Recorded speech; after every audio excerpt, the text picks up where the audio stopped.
तो यही है सोल लेवलिंग मानवा पार्ट 2, जहाँ पे हम संग जिनवू वर्सेस आर्किटेक्ट की फाइनल फाइट कवर करेंगे। एंड तुम लोग ने सोल लेवलिंग पार्ट 1 में जितना सपोर्ट दिखा है वो मेरे लिए बहुत बड़ी बात है। मैंने एक्सपेक्ट भी नहीं किया था तुम लोग इतना अच्छा सपोर्ट दिखाओगे। आई होप तुम लोग इस वीडियो में भी इतना सपोर्ट दिखाओगे। तो चलो तुम लोगों का और टाइम वेस्ट ना करके वीडियो को स्टार्ट कर लेते हैं।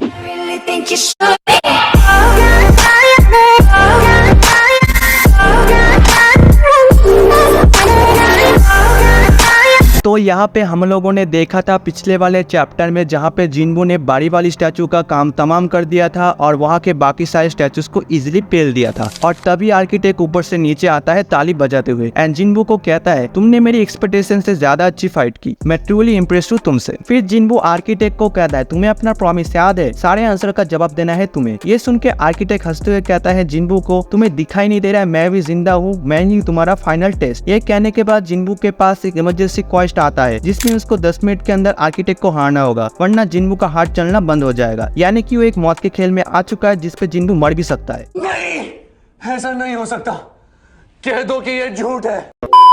एंड ये सब चीज देख के जिनवू बहुत शॉक्ड होता है और सोचता है कि ये सब कैसे हो रहा है। तभी जिनवू आर्किटेक्ट से पूछता है कि आखिर तुम हो कौन और सिस्टम से तुम्हारा क्या कनेक्शन है, जिस पे आर्किटेक्ट कहता है तुम्हें सच्ची में जानना है मैं कौन हूँ, तो ठीक है, तो मैं हूँ आर्किटेक्ट ऑफ द सिस्टम, यानी कि इसने जिनवू का सिस्टम बनाया है। तभी हम देखते हैं कि आर्किटेक्ट अपने पीछे से 6 हाथ निकाल लेता है और वो जिनवू के ऊपर नॉनस्टॉप पंच मारना चालू कर देता है, जिसमें से एक पंच जिनवू को लग भी जाता है और वो सीधा दूर जाके गिरता है। एंड आर्किटेक्ट तभी और एक पंच जिनवू को मारने वाला ही होता है जिसपे जिनवू बच जाता है। एंड फिर आर्किटेक्ट अपने 6 हाथों से जिनवू के ऊपर पंच मार रहा होता है और आर्किटेक्ट कहता है तुम जितने भी स्ट्रांग होना क्यों, तुम मेरे इस अटैक से बच नहीं सकते। और तभी आर्किटेक्ट देखता है कि जिनवू ने अपने दोनों हाथों से सारे पंचेस को रोक रहा होता है, जिससे आर्किटेक्ट सरप्राइज होता है बहुत और कहता है तुमने मेरी एक्सपेक्टेशन से ज्यादा अच्छी फाइट कर रहे हो। फिर तभी आर्किटेक्ट जिनवू के फेस पर एक पंच मार देता है। फिर जिनवू भी काउंटर पंच मारता है आर्किटेक्ट के फेस पर, जिससे वो पीछे की ओर चले जाता है और वो कहता है किसने सोचा था एक इंसान से लड़ने में इतना मजा आएगा। फिर हम नोटिस करते हैं कि जिनवू के पंच से आर्किटेक्ट का फेस आधा टूट चुका था और उसका फेस कुछ ऐसा दिखाई दे रहा था। ये टट्टी किसने की है?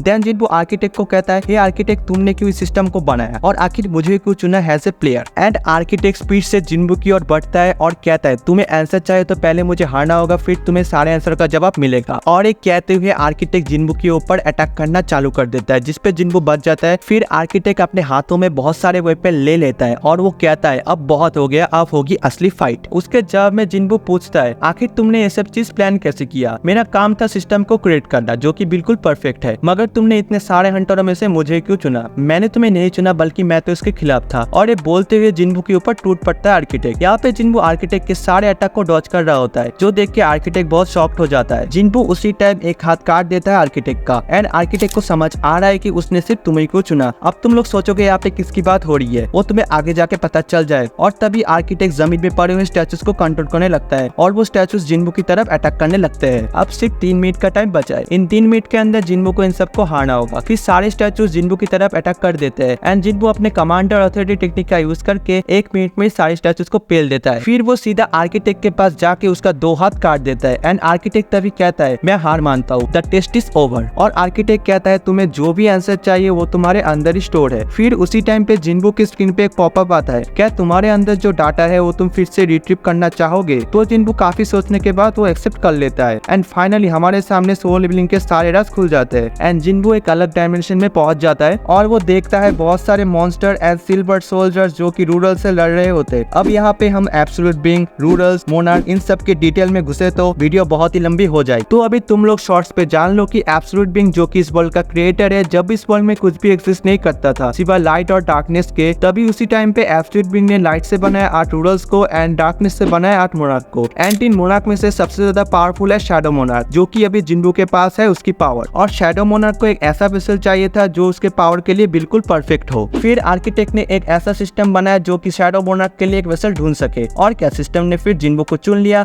अब तुम लोग सोचोगे क्यों, क्योंकि शैडो मोनार्क को एक ऐसा वेसल चाहिए था जो कि पावरफुल ना भी हो पर उसने मौत को करीब से देखा हो। और वो कौन है, जी हाँ, संग जिनवू। तो जिनवू शैडो मोनार्क की मेमोरी को देख रहा होता है एंड रियल वर्ल्ड में सभी स्ट्रेंथ हंटर डंजन पे पहुंच जाते हैं और वो लोग देखते हैं कि डंजन का बहुत बुरा हाल हो रखा है। और वो लोग तभी नोटिस करते हैं कि एक मॉन्स्टर जैसा चीज उन लोग को देख रहा रहा होता है एंड वो सभी बहुत ही घबरा जाते हैं और कहते हैं आखिर ये चीज क्या है। फिर आर्किटेक्ट उन लोग पे ऊपर अटैक कर देता है और उन लोग के बीच में लड़ाई शुरू हो जाता है। यहाँ पे सारे हंटर अपने जी जान लगा के लड़ाई कर रहे होते हैं। फिर उनमें से एक हंटर चा को कहता है कि हम लोग इन स्टैचूज को संभालते हैं, तुम फौरन जाके जिन्बू को उठाओ। और वो तुरंत उसके पास पहुंच जाती है, बट तभी आर्किटेक्ट उसके पास पहुंच जाता है और उसके ऊपर अटैक कर देता है एंड उसी टाइम पे जिन्बू भी जाग जाता है और वो आर्किटेक्ट के फेस पर एक हेवी सपन जड़ देता है। यहाँ पे आर्किटेक्ट बिल्कुल ही शॉक्ड है जिन्बू कैसे अपने बॉडी पे कंट्रोल पा रहा है एंड ऐसा है क्योंकि उस मेमोरी को देखने के बाद जिन्बू को एक ब्लैक हार्ट मिला जिससे जिन्बू आगे से बहुत ज्यादा स्ट्रांग बन चुका है एंड जिन्बू अभी भी अपने बॉडी पे कंट्रोल कर पा रहा है। तो ये देख के आर्किटेक्ट बिल्कुल ही शॉक्ड होता है और वो कहता है आखिर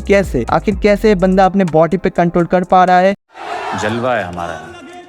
ये सब देख के आर्किटेक्ट गुस्से से चिल्लाने लगता है पर जिन्बू उसको अपने डैगर से घेर लेता है। तो आर्किटेक्ट उस जगह के सारे स्टैचूज को जिन्बू की तरह भेजता है और आर्किटेक्ट कहता है अगर तुमने मुझे मार दिया तो इन स्टैचूज को कोई नहीं रोक पाएगा। जिसपे जिन्बू कहता है मैं सबसे पहले तुम्हें मारूंगा और उसके बाद इन सब स्टैचूज को। एंड आर्किटेक्ट जिन्बू को कहता है अगर तुमने मुझे मार दिया तो तुम उसी वक्त एक ई रैंक हंटर बन जाओगे। तो जिन्बू कहता है हाँ मुझे पता है। एंड तभी उसी टाइम सिस्टम खुद से उसके क्रिएटर मतलब आर्किटेक्ट का एक्सेस ब्लॉक कर देता है जिससे आर्किटेक्ट सिस्टम को कंट्रोल कर नहीं पाएगा और फिर जिन्बू भी आर्किटेक्ट को खत्म कर देता है। तो यहाँ पे ही होता है सिस्टम क्रिएटर आर्किटेक्ट का दी एंड। तो गाइस यही था संग जिन्बू वर्सेस आर्किटेक्ट की फाइनल फाइट। तो मुझे पता है इस पार्ट को आना चाहिए था बहुत दिन पहले, बट मेरा जो माइक है वो खराब हो गया था, इस वजह से मैं कोई भी वीडियो रिकॉर्ड कर नहीं पाया। तो इस बात को रखते हैं साइड पे। इसमें से तुम्हारा फेवरेट पार्ट कौन सा था मुझे कमेंट में बता देना और वीडियो को एक लाइक और सब्सक्राइब कर देना तुम लोग। तो मैं मिलता हूँ तुम लोग से नेक्स्ट एनिमे वीडियो पर, तब तक के लिए सायोनारा।